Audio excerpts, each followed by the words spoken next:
Hi guys, welcome to another video from CasaXPS.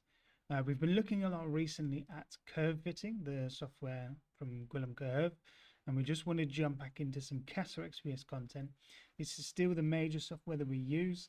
Don't want you to think we've forgotten about it, and we do still want to provide a lot of resources on how you can get the most out of CasaXPS.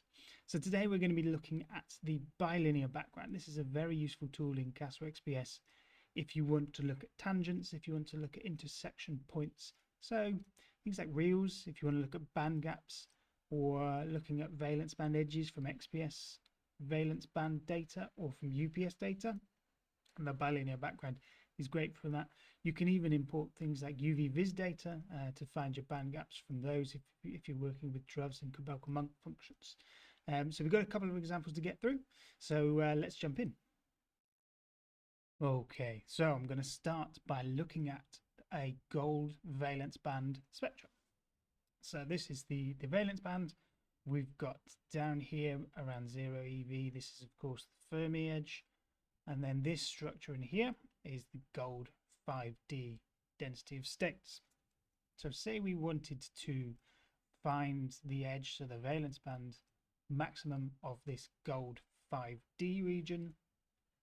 Well, we can use CasaXPS, we can use the bilinear background function to get the cutoff point.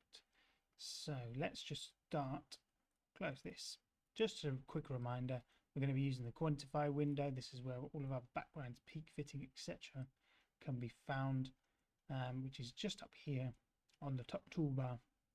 I'm just going to create a new background.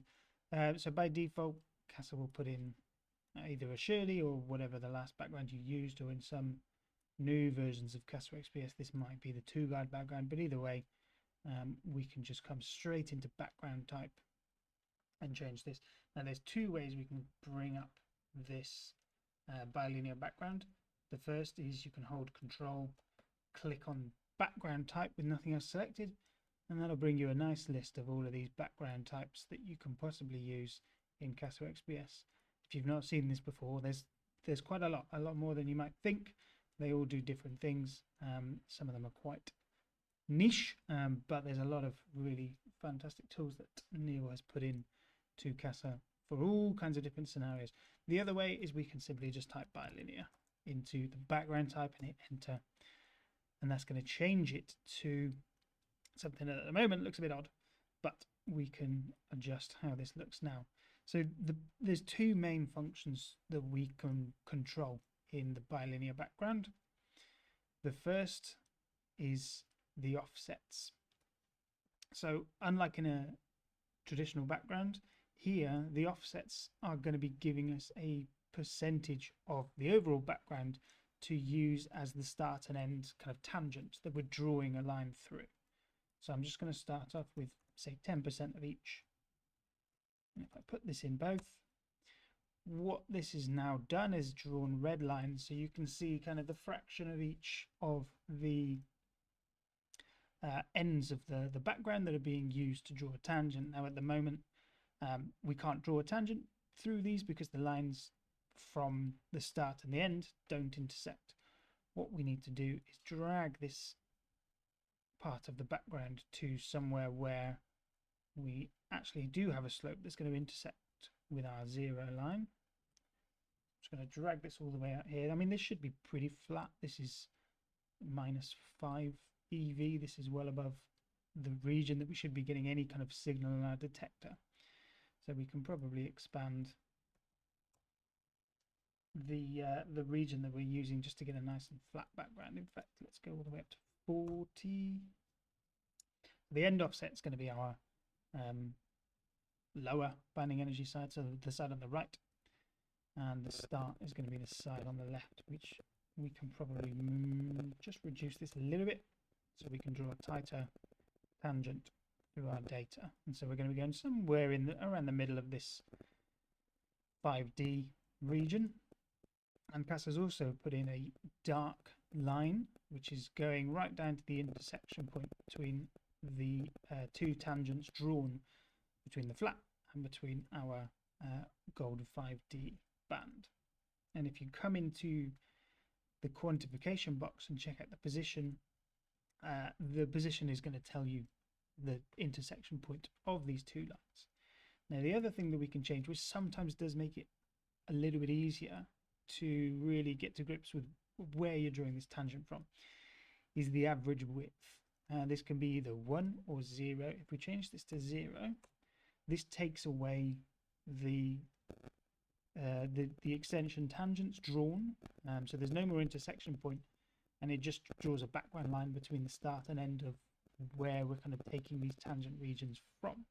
I sometimes do find this a bit of an easier way to visualize exactly where we're kind of drawing this line through. You can see it here now, maybe a bit more clearly, and yeah, so I think now, yeah, we're pretty much in the middle of this band, and we can change this back to our average width of 1, which is going to give us these extrapolated tangents as well.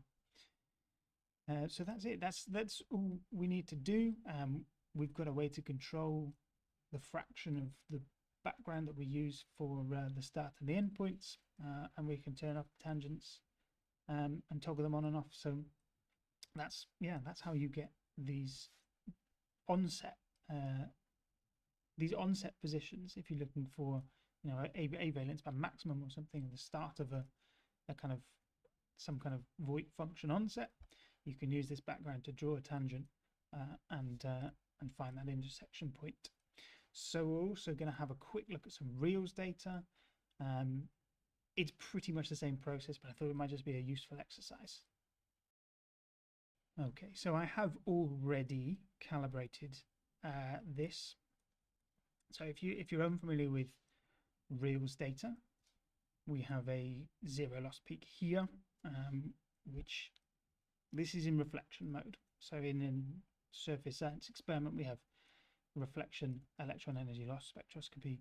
There is a degree of intensity from the electron beam that doesn't lose any energy, goes straight into our detector, and we see it as this big zero loss peak, which should be at 0, which is a very useful way for us to kind of energy calibrate our data, because it may be shifted due to certain surface effects or certain sample preparation effects, but we can just align this to 0. It shouldn't be off by much, as you can see.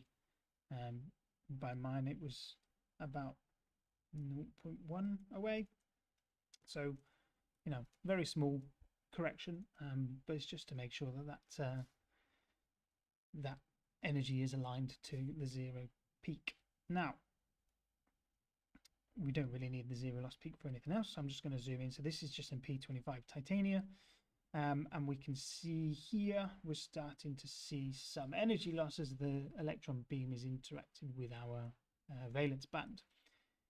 So what you can do in reals is, if you've aligned your 0 loss peak to 0, you can get the band gap from this onset of structure in reals. This isn't the greatest of data sets. I think there's a little bit of an artifact down here. This was just done on a powder quite quickly, so we could probably get some much nicer data, but for the purposes of today, it'll be fine. So we're going to do the same thing. We're creating another bilinear background. This time I'm just going to start with 5.5. We're going to draw this right the way out to here. Again, we're well below our 0 EV point, so this should be a nice and flat background. And then what we want to do is just get this going through this kind of onset of emission here. So it's a very similar process if you've done bandgap measurement on UV-Vis driver's data.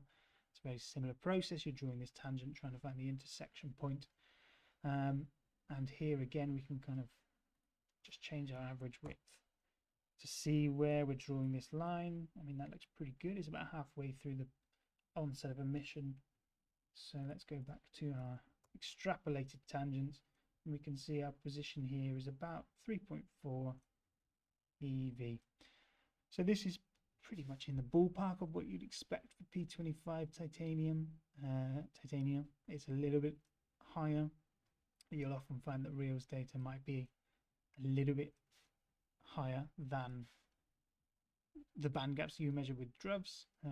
DRUVs will measure the onset of any kind of emission from that band gap, whereas in reals you're measuring the energy difference between a valence and conduction band. So you do tend to get slightly higher band gaps from reals. The other consideration is reals is going to be more surface sensitive, so if you have defects and stuff you might have a slightly higher band gap. But either way, this is pretty much where we would kind of expect this band gap to be. So you can use the bilinear background to get this really nicely, quickly and easily from CasaXPS and your reals data. So that's it for today. A bit of a quick one, but I'll put in the description a link to the guru pages for reals and for the bilinear application for UPS data, so you can have a look at that. I'll put a reference to the work by Voss and co-workers that established reals as a method of band gap analysis, and we'll be back soon with some more videos. Thanks for watching and hope to see you again. Goodbye.